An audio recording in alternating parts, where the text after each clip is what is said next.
थोड़ी देर बाद होई खेला तमाम हो। देखो बॉडी से बॉडी के मिल हो गए। खेल हो गई कवन खेल हो गई।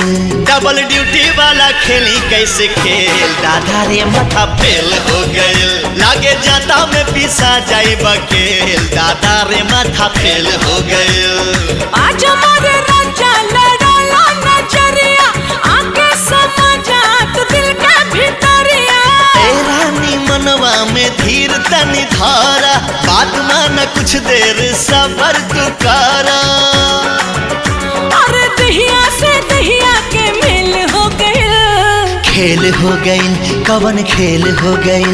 डबल ड्यूटी वाला खेली कैसे खेल, दादा रे माथा फेल हो गई। लागे जाता में पीसा जाई बकेल, दादा रे माथा फेल हो गई।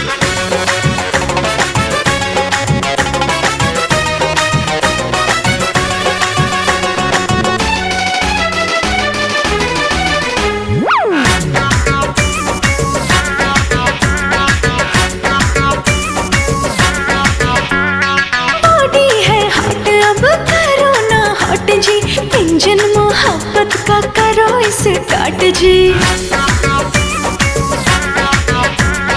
रात बाटे बाकी हो बात बाटे बाकी, सजिया पे कुल्ही खुर्रफात बाटे बाकी। छनके लचूड़ी खनक जाला कंगना, सुरहो सिंगार खोजे प्यार तो हर सजना।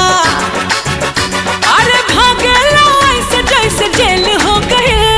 खेल हो गई हो कवन खेल हो गई। डबल ड्यूटी वाला खेली कैसे खेल, दादा रे माथा फेल हो गई। लागे जाता में पिसा जाई बकेल, दादा रे माथा रे फेल हो गई।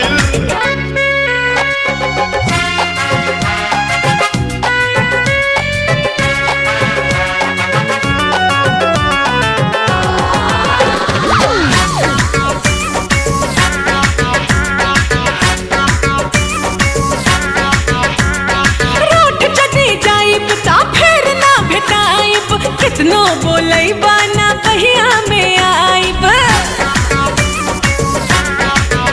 हारू सबूत बहिया में तान ले हब तो होके, किसल के करवा में बांध ले हब तो होके। ना जाने कैसा तू है हसबैंड, बाहों में आ जाओ कर दो ट्रेंड।